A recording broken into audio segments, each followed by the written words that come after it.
Annie McMurtrey. I'm going to say this every time. She's one of our favorites. She's the director of the Writing Center, and she's going to talk through some really useful things about emailing professors and using the Writing Center. And so one thing I'm sure she'll mention is it doesn't cost you anything to use it. And I have even a further thing to say. One of our CTHS leaders works in the Writing Center, and he would love money. So make an appointment, help out a fellow transfer student. Everyone, my name again is Annie McMurtrey, and I direct the Writing Center. The Writing Center is located in the Marriott Library, so just down the way from here, past the Union, past what used to be Osh and is now Gardner Commons. Then it's a big building with the Starbucks in it now. In fact, the Starbucks is just below the Writing Center, if that helps you find us. Today, what I'd like to do is talk to you about communicating with professors. This might be just common knowledge. Some of you would be like, well, yeah, I know this. That's great, okay? For those of you who have been emailing your professors with messages like, hey, so did I miss anything in class when I was gone?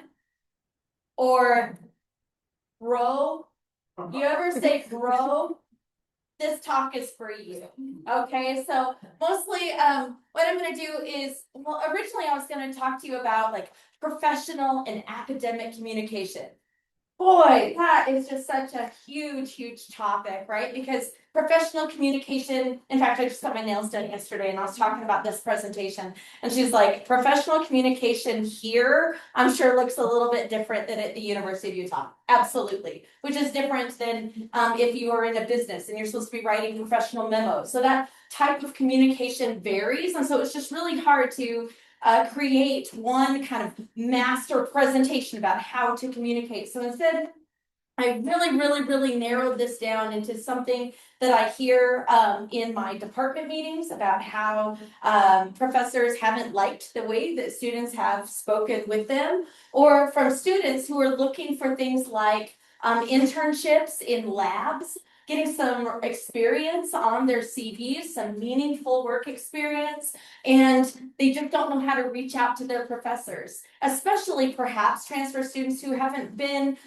in the system for the last 2 years, forming those relationships for the last 2 years, right? And then you're all of a sudden thrown in there and you need to start getting some lines on your CV. How do you do that? So that's what I'm going to talk to you about today, and I would be remiss if I did not talk also about Writing Center services, because that's near and dear to my heart. So that's where we're going to go next. I'm also getting over laryngitis, so I'm hoping that I get to keep my voice for the whole way. And Paul has this PowerPoint just in case you want to return to it. So the two things I'm going to talk about with how to reach out to your professor is specifically clarification on assignments. What we have found in the Writing Center, we have this little box. When you make an appointment, it says, what do you want help on today? And it'll say, like, do you want help with your thesis statements and focusing your argument? Do you need help with organization, citations, punctuation, and grammar stuff? You know, where are you in the writing process? But one of the boxes that you can check is understanding the needs of my assignment. And about 30% of the tutorials in the Writing Center in some way address that. Just what am I being asked to do? Sometimes you have assignment sheets that are longer than the actual assignment that you have to write. Ugh. It just has a list of questions, things to consider. It's like, do I need to answer all of these questions? What am I supposed to do? What's the difference between an analysis paper and a synthesis paper? Right? What goes into a lab report? Just what am I being asked to do? So clarification on assignments. I'm going to go over how you ask your professor to explain something without pointing a finger and saying, hey, that thing you gave to us or your lecture in class didn't make any sense, right? We don't want to say that to our professors. Instead, we just got to get that clarification that we need so that we can do their assignment well. And also how to reach out for those research opportunities, things outside of class to build your resumes and CVs. And then, of course, Writing Center services. So, reasons you might reach out to an instructor. I've already highlighted the ones that we're gonna talk about today. But the Rating Center can help you with all of these things. Okay, so the Rating Center can help you reach out to professors to ask for clarification on assignment instructions, on the grading criteria or deadlines, to request feedback on a draft or project idea or research direction.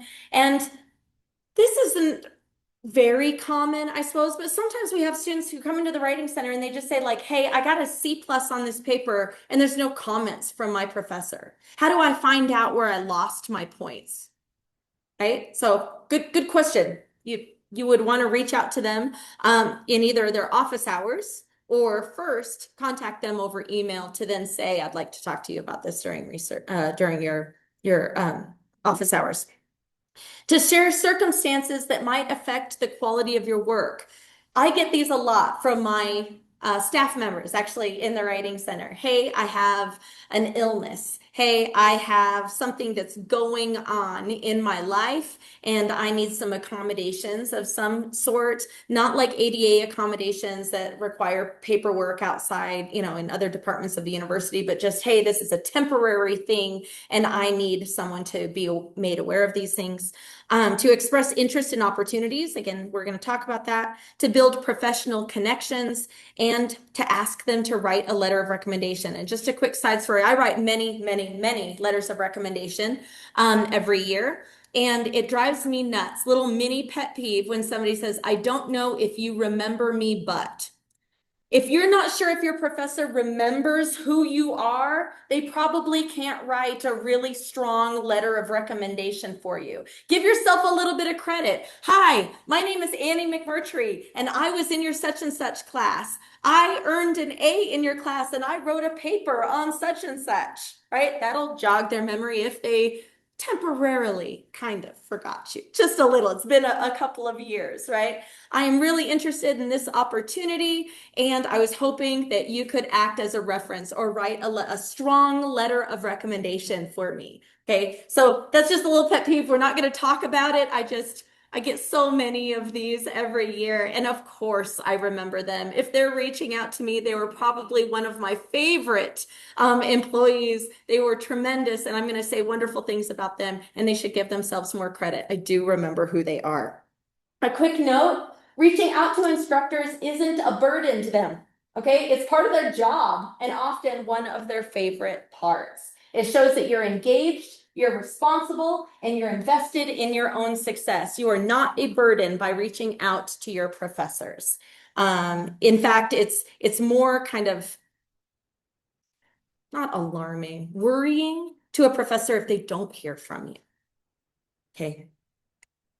Okay, so asking for clarification on an assignment.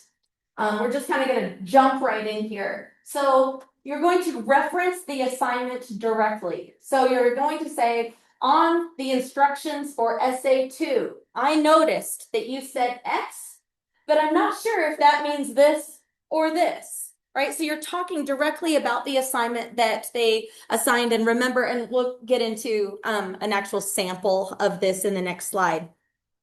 But that instructor might be teaching 4 different classes this semester with different assignments for each of those 4 classes. It's called 4 different preps. Okay, so it's important, and again, we'll get to this in the next slide, but to talk about who you are for what class, for what assignment, so that you are priming them to be able to answer the question accurately. Be specific, avoid just, I don't get it. I don't get the assignment. Be specific. What parts? I understand all that I'm supposed to do except for this. I'm not sure about this or this. Be specific. If it's a quick question like that, I'm not sure if I'm supposed to use 3 academic sources or just 3 sources. Please clarify, right? That's a quick email. That's great. They can write back in 1 line.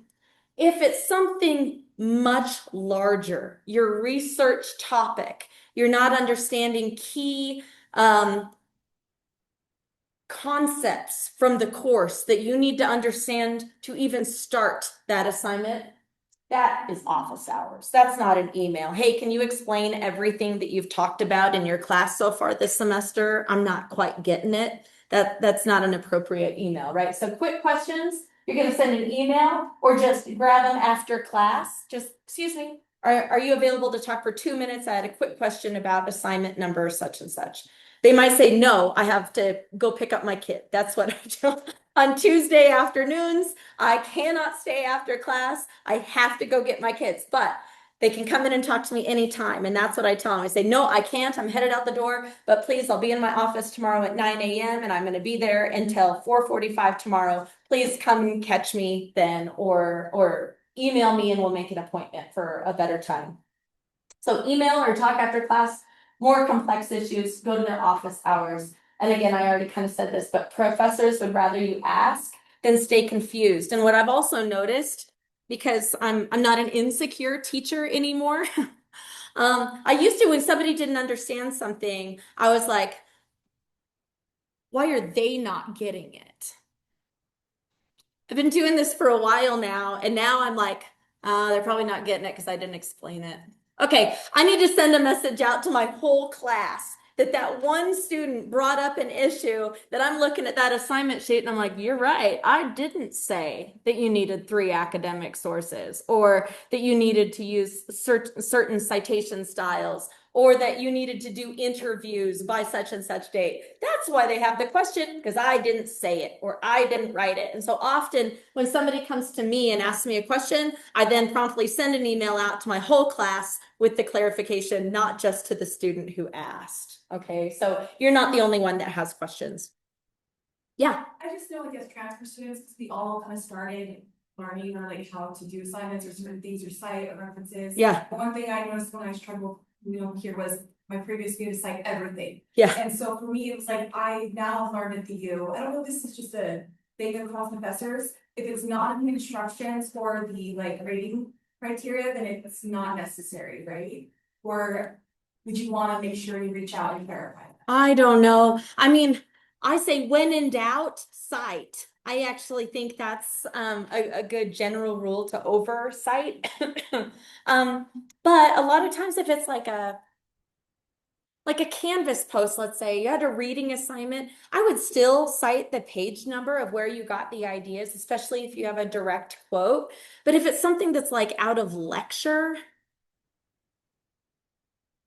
I don't know. I probably wouldn't. I'm being recorded right now saying I probably wouldn't cite that. Danger zone. For sure. But when in doubt, cite or ask the professor for sure. Yeah. Okay, so here's an actual I did a screenshot on a handout that I created. This is in the Writing Center. This handout. It's called Emailing Professors. Okay, so up at the top, the 2-line, use your email provided on the syllabus. So if they provided their Gmail, then send the message to their Gmail. They're probably using their email though. So use that address. Use your email address. That's actually pretty important because of FERPA stuff, because of just professors can write to you using your UID because they know that it is you. They don't know if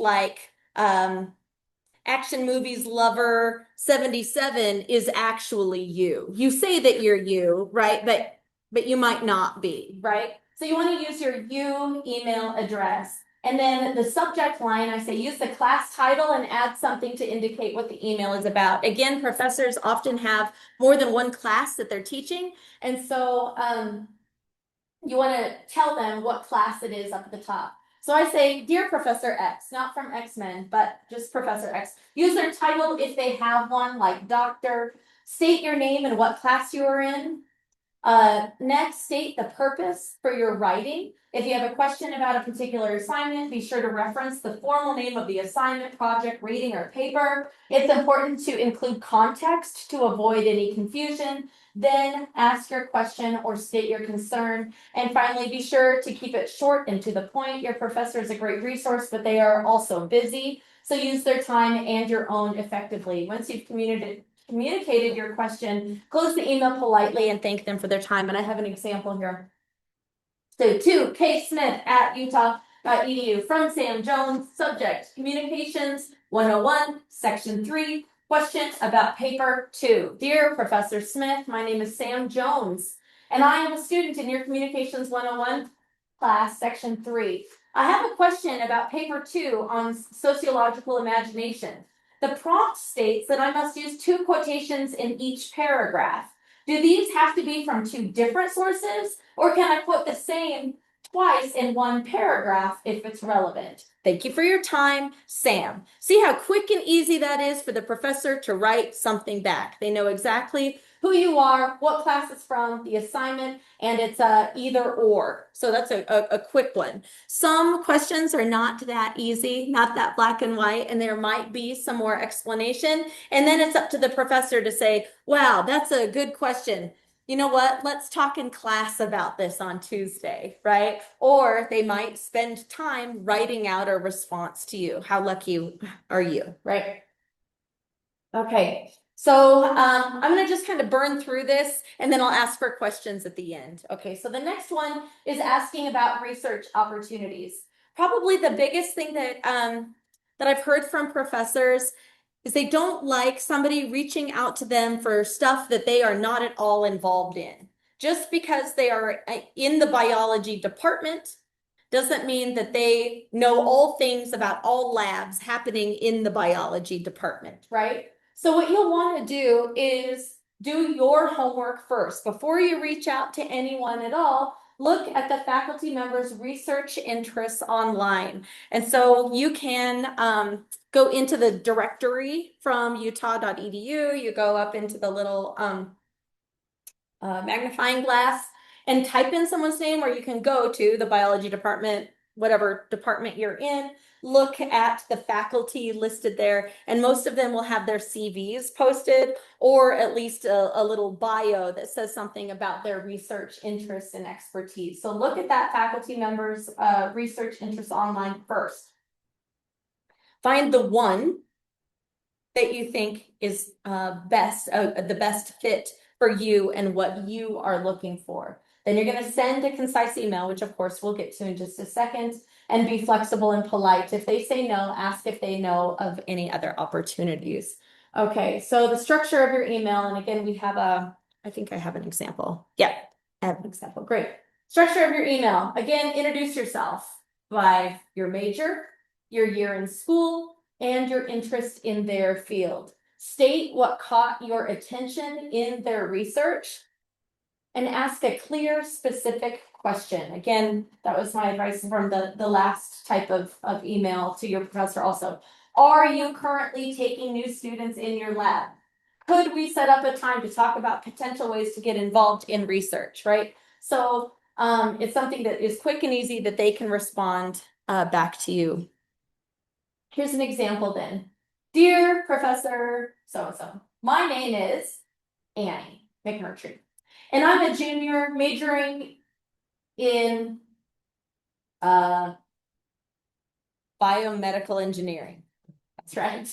Took me a minute to even come up with that, so you know that's not true. I've been reading about your research on something, right? Whatever that they are really into.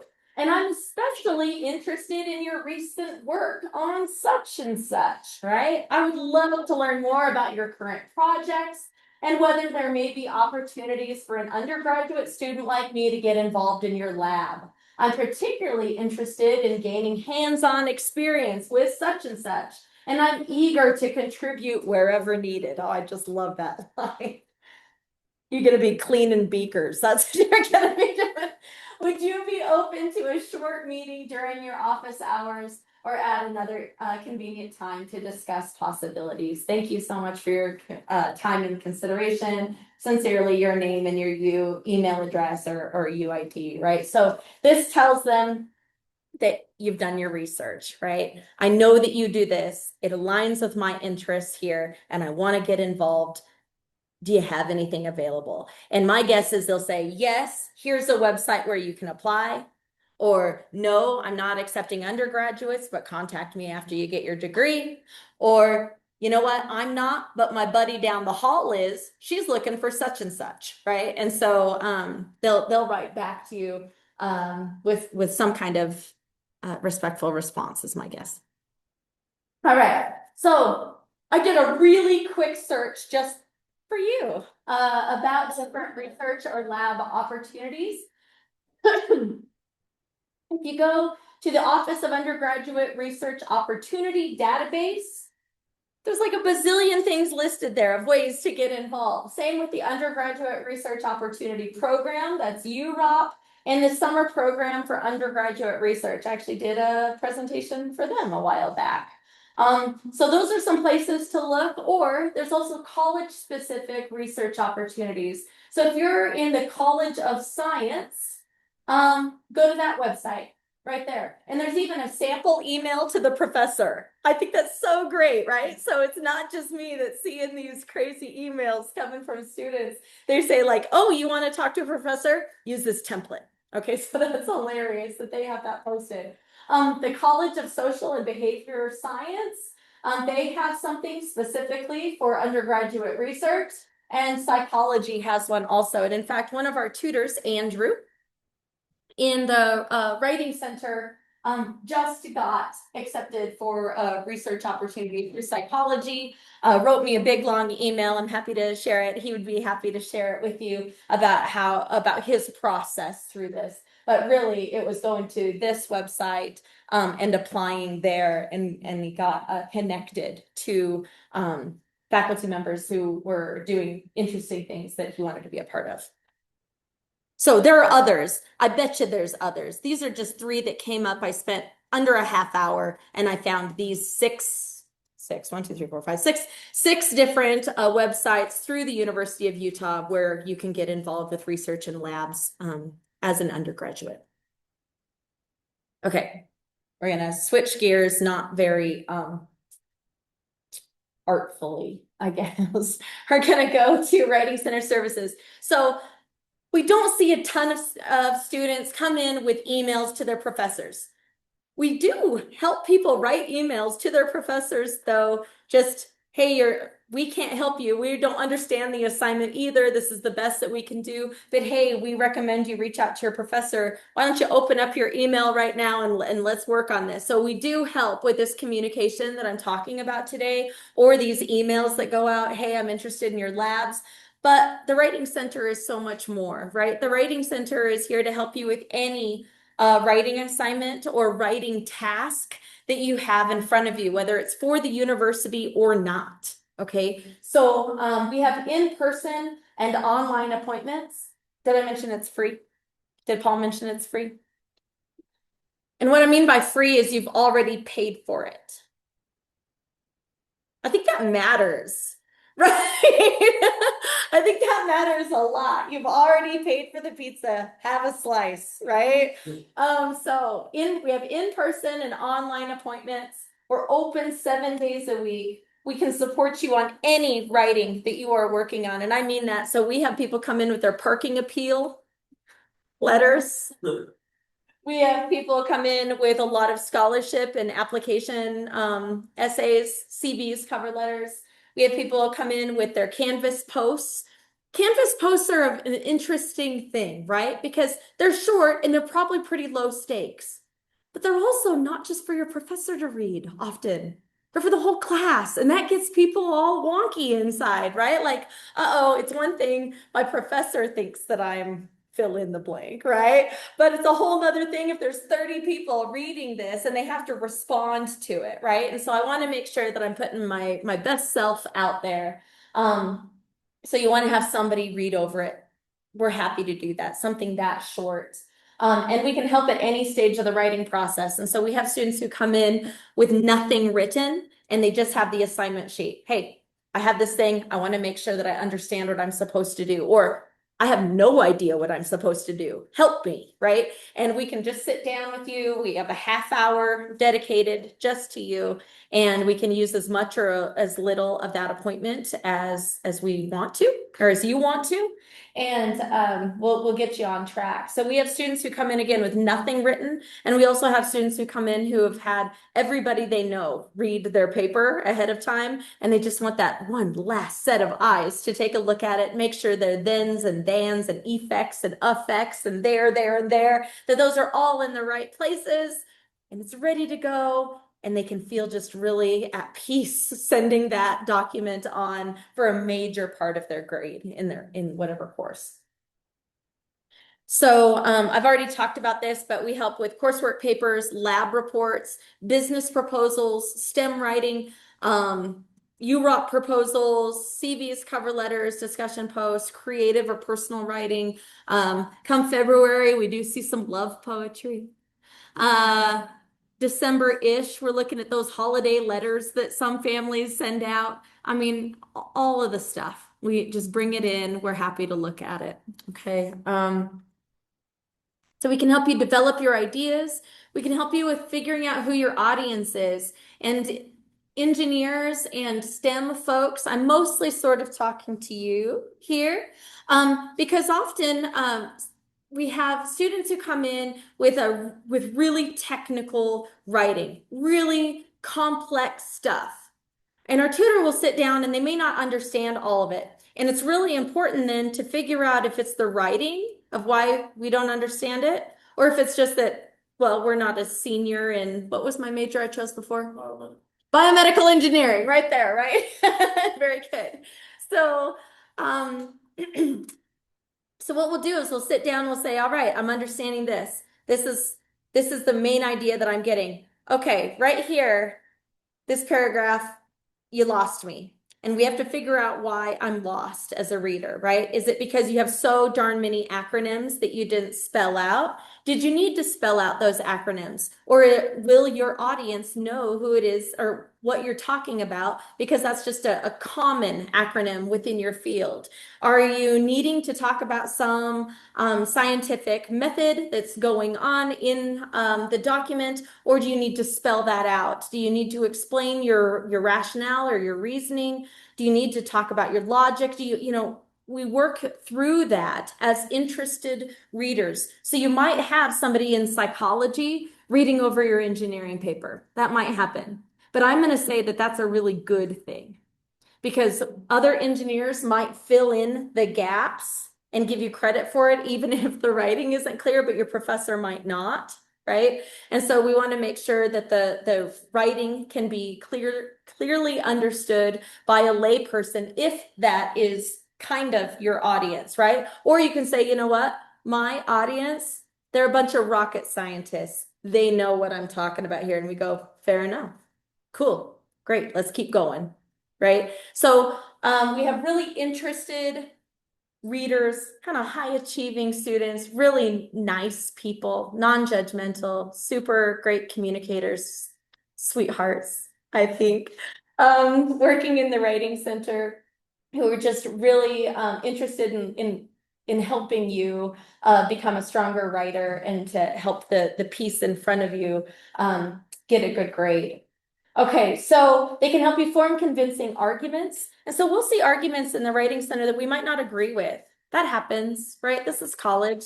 A lot of different ideas floating around out there, things that we're trying out. We're not sure if we believe those things yet, but we're going to put them out there and kind of see what happens, right? And so what we'll do is that we could read over it and be like, oh yeah, this point is really effective. I don't agree with you, but it's a really effective point. This point that you're making later on, though, it has some logical fallacies. I'm not convinced because of X, Y, and Z. What could we do to make that argument a little bit stronger? Or what resources might you use to back up this point? Have any scientists or peer-reviewed journals made this claim? Let's take a look at that, right? And so we will help you develop your argument regardless of whether we agree with that argument, okay?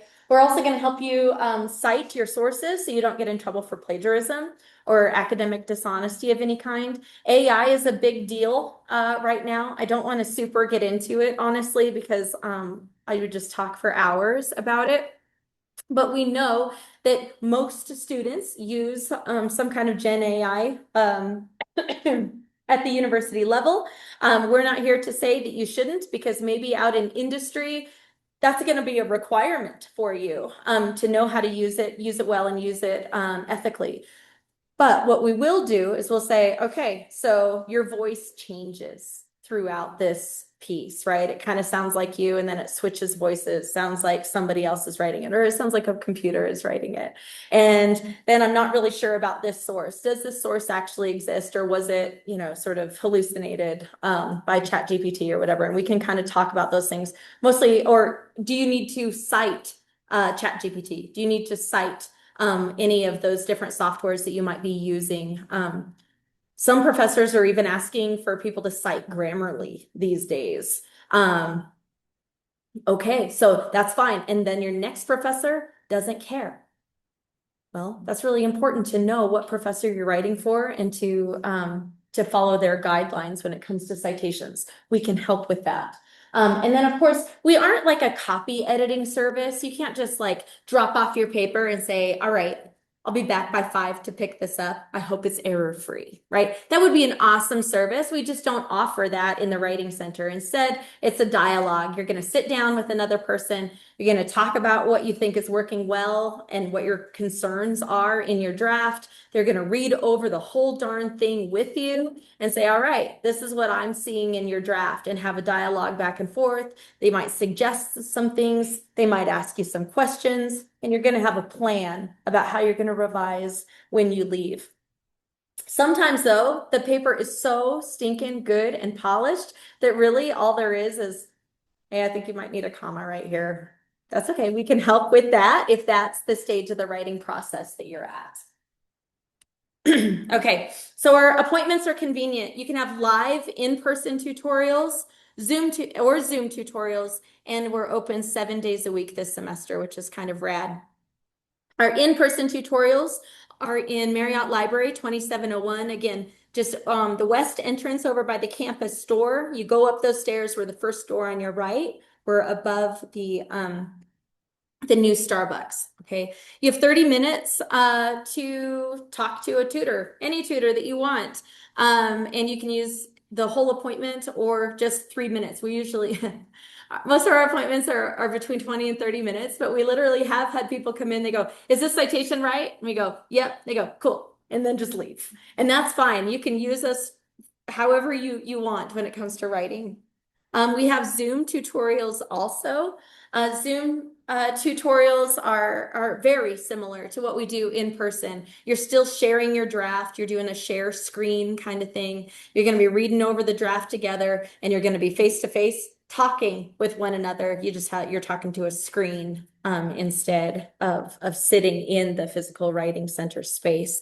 But it's all synchronous. Okay, so it's a dialogue back and forth. We used to have an asynchronous service. We don't have that anymore. I probably shouldn't even mention it, but I want to, if just in case you have used our other platforms in the past, we just don't have that this semester. So there's our QR code. So how do you contact us? You can reach out to us via phone. Here's our phone number, 801-587-9122. You can email us at writingcenter@utah.edu if you have any questions about us.